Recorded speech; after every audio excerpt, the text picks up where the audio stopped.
Homeostasis. Homeostasis.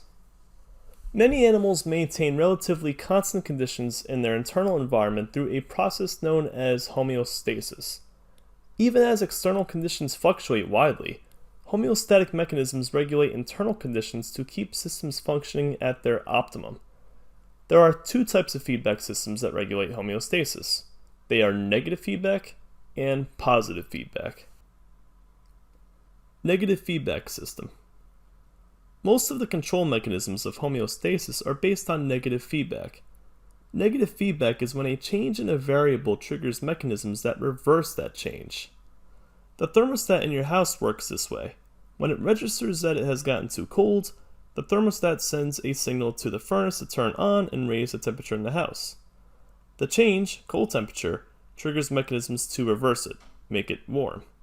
But also keep in mind that the opposite is true. If the house gets too warm, then the thermostat will send a signal to turn the furnace off. So, negative feedback mechanisms, they act in reverse to what the stimulus is. It doesn't mean that they always act in a way that's going negative or like lower in number, lower in temperature. It's just whatever is opposite of the original stimulus. Negative feedback system. On a sunny day, your internal temperature rises above the set point, the normal range. This is detected by sensors in the skin. Sensors send this information to the brain, the control center, where it is processed into a response. Blood vessels dilate and your body begins to sweat. This allows your temperature to return to the set point. This is negative feedback because the response reverses the stimulus. In this case, because it was hot outside, the internal body temperature started to go up, but then the response is to bring the body temperature back down. Conversely, if it's a cold day outside and our body temperature begins to drop, our muscles will shiver, our body temperature will rise up again, and that too is negative feedback because we are opposing that stimulus. Negative feedback system. If there is a stimulus, such as sunshine raising the internal body temperature above a set point, receptors in the skin will detect that and send information to be integrated by the control center. The control center will direct a response. In this case, blood vessels will dilate and the body will begin to sweat.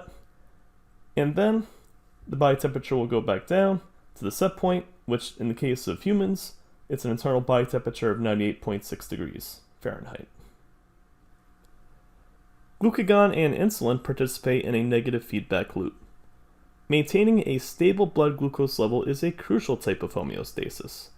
When blood glucose is low, the pancreas releases glucagon, which induces the liver to break down stored glycogen and release glucose into the blood.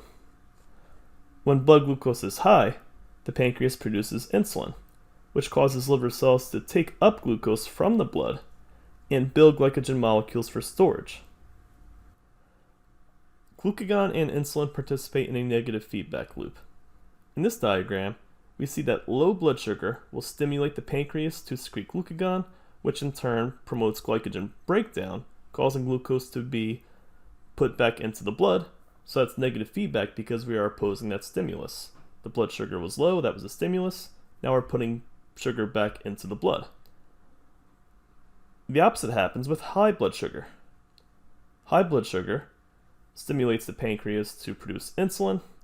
The insulin signal is delivered to build up glycogen again, and then that's going to lower the blood sugar, which again is negative feedback because we are opposing that stimulus, which in this case was the high blood sugar. So glucagon and insulin are antagonist hormones. The effect of one causes the stimulus for another. Positive feedback system. A positive feedback system is one in which homeostasis is regulated by magnifying a change instead of reversing it. The inflammatory response is an example of positive feedback. When injury or infection occurs, histamines, small signal molecules, are released at the site of damage. Histamines cause local blood vessels to dilate. Blood flow is increased, which causes redness and swelling. The redness and swelling, in turn, causes more histamines to be released. Positive feedback system. When more histamines are released, the positive feedback cycle restarts and is continually amplified until all pathogens are destroyed. When that signal is removed, the positive feedback loop stops and homeostasis is restored. Thermoregulation. Animals must regulate how they exchange heat with their environment. Different types of animals have different ways of regulating body heat. Animals fit into one of two categories: ectotherms or endotherms. Ectotherms. Ectotherms are cold-blooded animals. Most of their heat energy escapes into the environment, so their body temperature is close to that of their surroundings. Activity of these animals is drastically affected by temperature changes in their environment. When outside temperatures rise, they become more active. When outside temperatures drop, they become more sluggish in their activity. The disadvantage here is that if danger comes and they're feeling sluggish, they can't run away or escape. But what they can do is they could hibernate a lot easier. If a winter comes and they live in a northern climate, they could just very much stay inactive, like the way fish do underneath a frozen lake. Endotherms. Endotherms are the warm-blooded animals, such as mammals and birds. These animals have evolved homeostatic mechanisms that allow them to use the heat they generate. They have adaptations such as hair, fur, feathers, and fat that help prevent heat loss. They maintain constant body temperatures that are higher than their environment. So they could get up early in the morning when it's cold and just immediately go out hunting or run away from a predator. What are some pros and cons for being endothermic and ectothermic? Fight or flight response. When animals perceive a danger to their well-being, the fight or flight response, also known as the acute stress response, is set in motion.